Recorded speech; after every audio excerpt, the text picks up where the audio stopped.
नेता प्रतिपक्ष श्री राहुल गांधी के द्वारा देश की संसद में हिंदुओं को इस प्रकार से अपमानित करने का काम किया गया वो बहुत ही दुर्भाग्यपूर्ण है। और हिंदू की जो व्याख्या संसद में वो कर रहे थे बेतुकी, इससे प्रतीत होता है कि ये विदेशी षड्यंत्र के तहत हिंदू समाज को कैसे अपमानित किया जाए, जो कि कांग्रेस समय समय पर करती रहती है। ये लोग पूर्व में भी ऐसे हिंदू समाज के बारे में विभिन्न प्रकार की टीका टिप्पणी कर चुके हैं और हम सब लोग जानते हैं कि कोर्ट के ऊपर जनेऊ पहनकर अपना नाम राहुल गांधी जो कि हिंदू नाम है, उसके बावजूद मंदिरों में जाकर हिंदू समाज को एक प्रकार से छल और प्रपंच के माध्यम से कैसे उनको ठगा जाए, ये लगातार प्रयास किया जाता रहा है। मैं श्री पंचायती उदासीन बड़ा अखाड़ा और अपनी ओर से उनके बयान की निंदा करता हूँ। ये बहुत दुर्भाग्यपूर्ण है। करोड़ों करोड़ हिंदू समाज जो कि भारत में ही नहीं पूरे विश्व में रहता है, उसको अपमानित करने का काम राहुल गांधी ने किया है। हम सब जानते हैं कि राहुल गांधी जो कि एक तरह से जिस एजेंडे पर काम कर रहे हैं, हम देख रहे हैं कि संविधान का किस प्रकार से वो संविधान की कॉपी प्रतिलिपि लेकर घूम रहे हैं। ये वही लोग हैं जिन्होंने हजारों लाखों की संख्या में इस देश का सिख समुदाय को निर्मम जिंदा जलाया गया, वो सब कांग्रेस के लोग थे। और आज ये लोग हिंदुओं को हिंसक बता रहे हैं। इससे बड़ा दुर्भाग्य कोई नहीं हो सकता, जिन्होंने सरेआम इनके नेतृत्व में, कांग्रेस के नेतृत्व में पूरे देश में सभी कांग्रेसियों को ये कहा था कि जो जितने सिखों को जलाएगा उसको उतना बड़ा इनाम मिलेगा। वो पूरे देश ने देखा था आपातकाल में किस प्रकार से हिंदुओं के साथ और विशेषकर ऐसे सामाजिक राजनीतिक लोगों के साथ अत्याचार की पराकाष्ठा इनकी दादी स्वर्गीय इंदिरा गांधी के द्वारा लगाई गई आपातकाल में पूरे देश ने वो हिंसा झेली थी। इसलिए ये लोग किस मुंह से हिंदू समाज की एक्सप्लेन कर रहे हैं, ये दुर्भाग्यपूर्ण है।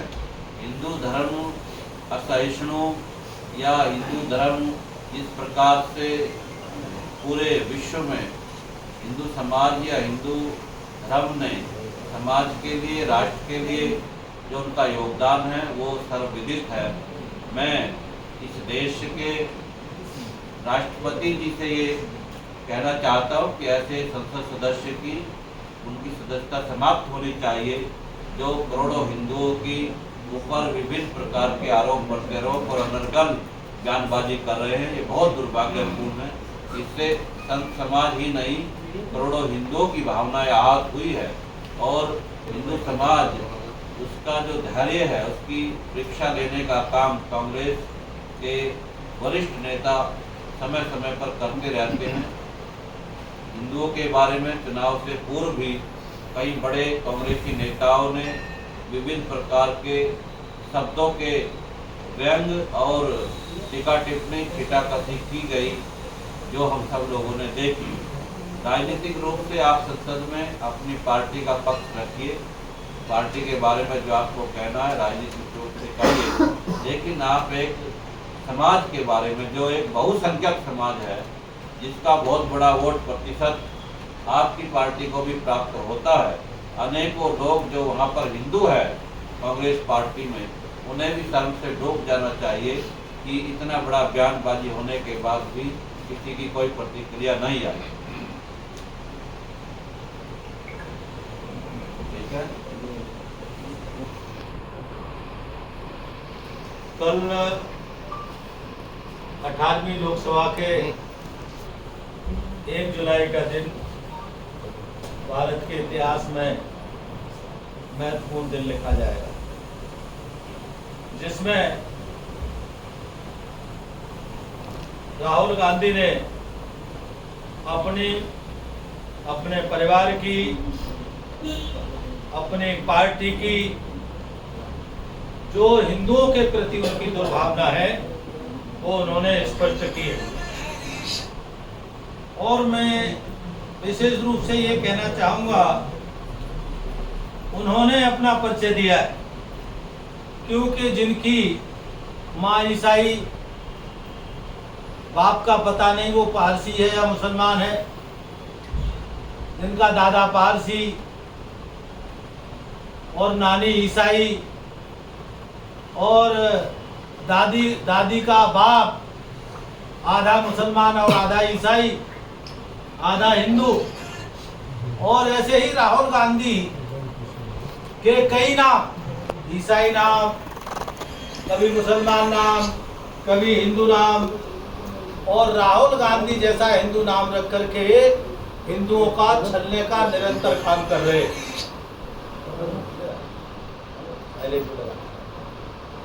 और ये अब ज्यादा दिन नहीं चल सकता। तो मैं एक तरफ से तो उनको धन्यवाद भी दूंगा, तो उन्होंने अपनी नीयत और इरादा बता दिया है। देश के हिंदुओं को तो मैं कहूंगा कि कांग्रेस हिंदुओं की दुश्मन है, हिंदुओं की दुश्मन पार्टी है, ये बात आपको समझ लेनी चाहिए। और राहुल गांधी अपना धर्म निभा रहे हैं, और वो धर्म क्या है? विदेशी महिला से पैदा हुआ बालक कभी राष्ट्रभक्त नहीं हो सकता, कभी सनातन धर्म का प्रेमी नहीं हो सकता, ये स्वयं चाणक्य जी कह ही गए।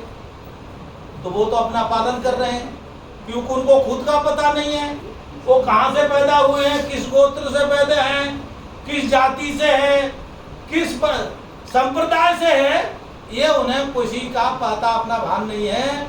लेकिन उससे ज्यादा दुर्भाग्य ये है कि उस आदमी ने हिंदुओं को हिंसक कहा, झूठा कहा, असत्य कहा, जिसकी पूरी नींव असत्य पर, झूठ पर, हिंसा पर है, जिसने आज तक लाखों लोग हिंदू मरवाए हो, जिस पार्टी और जिस परिवार के लोगों ने हिंदुओं की संस्थाएं उजाड़ी हो, जिस परिवार के और पार्टी के लोगों ने यह कहा हो कि देश पर अधिकार केवल अल्पसंख्यकों का है, तो ये लोग पहली बार काम नहीं कर रहे, ये उनकी परंपरा चली आ रही है। लेकिन मैं एक बात बता देना चाहता हूं, राहुल गांधी, आप उसी दिन तक ही धरती पर हो जिस दिन तक हिंदू हिंसक नहीं हुआ। यह उस बात का प्रमाण है, आप जैसे लोग बदतमीजी करते हैं और हिंदू सहन करता है, और जिस दिन हिंदू हिंसक हो गया तो आपको भारत में तो रहने को जगह नहीं मिलेगी, ये हम बता देते हैं। आप हिंदुओं को मत उकसाइए, आपको इटली में रहने में भी मुश्किल हो जाएगी, आपको अपने नानी के घर भी रहना मुश्किल हो जाएगा। इसीलिए राहुल गांधी अति मत करो, अपनी औकात में रहो, अपनी सीमा में रहो, और कहीं ऐसा न हो कि देश के हिंदू अगर सड़क पर निकल आए तो आपको मुश्किल हो जाएगी। इसीलिए बहुत हो गया है, अब हिंदुओं का बार बार अपमान करना बंद करो, और नहीं तो आपका इलाज हिंदू समाज कर देगा। और अब हिंदू समाज ज्यादा सहन करने वाला नहीं है। सहिष्णुता का अर्थ ये भी नहीं है कि आप मारते चले जाओ। हम महात्मा गांधी के अनुयायी नहीं है कि आप एक थप्पड़ मारो तो दूसरा गाल करे, लेकिन भाई चलो हम दूसरा गाल भी कर दें तो तीसरा गाल कहां से लाएंगे? हमारा सिद्धांत है सठे साठम समाचरे, अगर दुष्टता ज्यादा बढ़ जाए तो उसके साथ वैसा ही व्यवहार करना चाहिए। आप हमको उसके लिए मत मजबूर करो हिंदू समाज को। और मैं आपको एक बात और कहना चाहूंगा कि कम से कम आपकी इन्हीं कर्मों के कारण से, क्योंकि आपका पूरा इतिहास है कि आप केवल हिंसा में विश्वास रखते हैं, आपकी पार्टी हिंसा में विश्वास रखती है, तो इसके कारण से आपके पिताजी को देश की जनता ने जवाब दे दिया था। आप उनके टुकड़े ढूंढ के लाए थे, आपको पिताजी की डेड बॉडी नहीं मिली थी। आपकी दादी का भी, क्योंकि आप दादी ने भी जो काम किए थे हिंसा करी थी, तो हिंसा का जवाब हिंसा नहीं होनी चाहिए। लेकिन आप हिंसा फैलाना चाह रहे हैं देश में, हिंसा को आप प्रमोट कर रहे हैं संसद में बैठा करके। तो ये जो है संसद में आपको इसलिए नहीं भेजा गया है कि आप देश में हिंसा फैलाएं। आप अपनी आदत सुधार लो, और नहीं तो कहीं ऐसा न हो देश के लोग गुस्सा में आ जाए तो कहीं फिर आपका भी वही हाल न हो जो आपके परिवार और परंपरा में चला आ रहा है। क्योंकि देश में क्रोध कुछ भी कर सकता, और मन में जब ज्यादा चलता है, अतिशय अगर पत्थर पे भी आप घुसेंगे तो वहां भी निशान पड़ जाता है। आप हिंदू समाज का अपमान आपने बहुत करा है, आप पल पल पर हिंदू समाज को अपमानित करते हैं, हिंदू समाज का मजाक बनाते हैं, हिंदू समाज के साथ ठिठोली करते हैं। ये बंद कर दो। मेरी आपको ये राय है मीडिया के द्वारा कि राहुल गांधी, मुझे हमको सबको पता है कि राहुल गांधी आपका नाम फर्जी है। आप हिंदुओं का नाम लेकर करके हिंदुओं को धोखा दे रहे, और अगर आप में हिम्मत है तो मैं आपको कहता हूं आज से राहुल गांधी नाम लिखना बंद करो। जो आपका असली नाम है उसी नाम से बात करो, फिर आपको पता लग जाएगी। तो मैं आपसे कहता हूं, अभी दोबारा कह रहा हूं, ये आदत छोड़ दो। हिंदू बहुत सहिष्णु है, हिंदू बहुत सहनशील है, हिंदू अत्याचार पराकाष्ठ तक सहन कर लेता है, लेकिन अतिशय रगड़ अगर चंदन में भी होती है तो चंदन में भी आग लगती है। तो ये चंदन रूपी जो हिंदू समाज है उसमें आग लगाने का काम राहुल गांधी मत करो।